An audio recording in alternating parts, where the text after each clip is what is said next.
kapatid, welcome back to my channel. Nandito po tayo sa airport, Manila, Tacloban.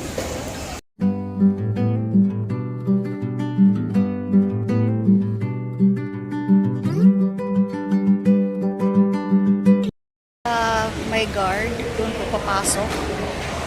Papakita mo lamang para makapasok ka dito. Sa cellphone mo, kung may tics ang Air Asia, airplane, or ang ticket, papakita mo yung itinerary mo. Kukuha po tayo ng boarding pass dito bago tayo makapasok.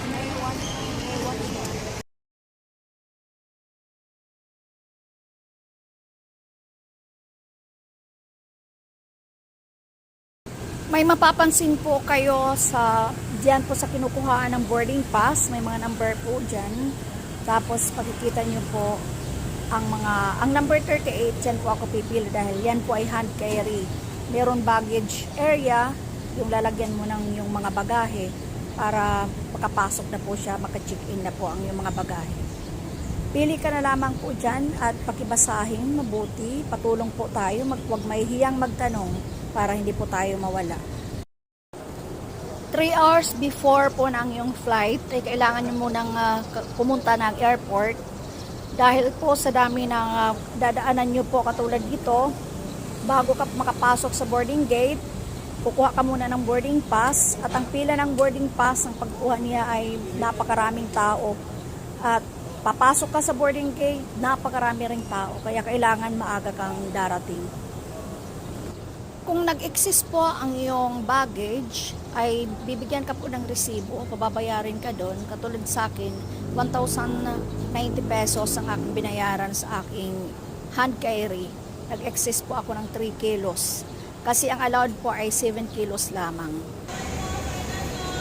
Ang mga staff po ng airport ay nagtatawag po ng final call kung saan ang lahat ng mga pasaheros na sasakay ng eroplano, ang number at ang oras ng flight ay sasabihin po nila, kaya wag po kayong aalis upang hindi po kayo maiwanan ng inyong sasakyang eroplano. Tapos ko na pong makuha ang aking boarding pass. Ito na po siya. Tingnan nyo po yung may mga bilog dyan. Yan, bilog. Ibig sabihin may extra akong baggage. Hand carry. 1,090 ang aking binayaran. Tingnan mo po yung mayroong ilalagay dyan na kung saan ka maghihintay, kung saan gate. Tempo 15 ang nakalagay dito. Kung muna ako tatambay. 5 o'clock ang alis ng eroplano. Papasok na po ako sa boarding gate. Ayan, pila na naman. Bagong pila, bago ka makapasok. Hindi na kailangan daw ipakita ang resibo, kahit yung na lang, yung boarding pass. Ayan, makikita ko dito. Nag-10 kilo po ang aking bagahe, kaya ang 7 kilos lang po na free. Ang excess na 3 kilo ay aking binayaran ng 1,090 pesos. Ayan po, check-in na po tayo. Papasok po tayo sa loob. Mahaba pa rin ang pila.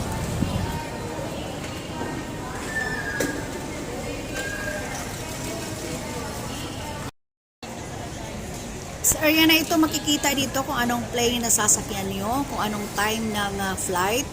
Dito po kayo tumingin, basahin nyo po yan. Makikita nyo yung mga lugar kung saan papunta at papaalis ng mga eroplano.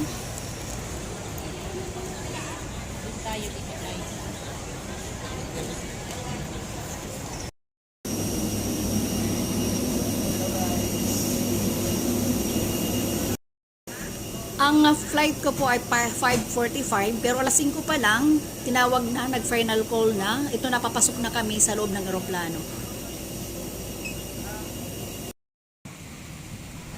Nasa loob na po kami ng eroplano ngayon.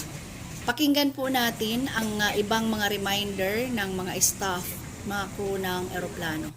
Yeah, together with cabin crew Jana, Jayron, and Daryl, this flight will take 1 hour and 5 minutes.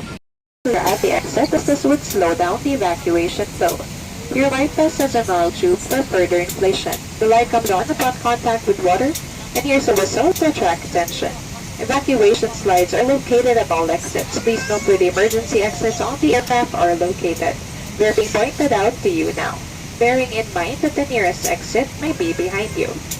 During evacuation, leave your hand luggage. If smoke is present, keep low and follow the path lights to the nearest exit as indicated. A copy of the safety information card is in your seat pocket. Please read it carefully. Passengers seated next to the emergency exit are requested to study the operation of these exits and the safety card. Should you need a rise, there are fire extinguishers inside this aircraft. Operation of the device is placarded on the equipment itself. As this is a non-smoking flight, please do not smoke throughout the flight. Smoking in the toilet will activate the smoke alarm. Tampering the smoke detector is punishable by law. Thank you for your attention. 1 hour and 5 minutes, nandito na po kami sa Tacloban City.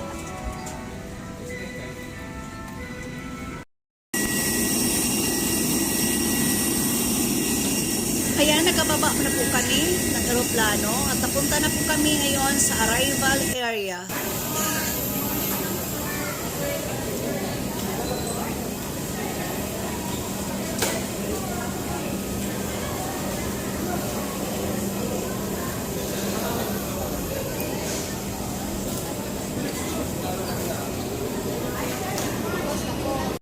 Nakalabas na po kami ng airport.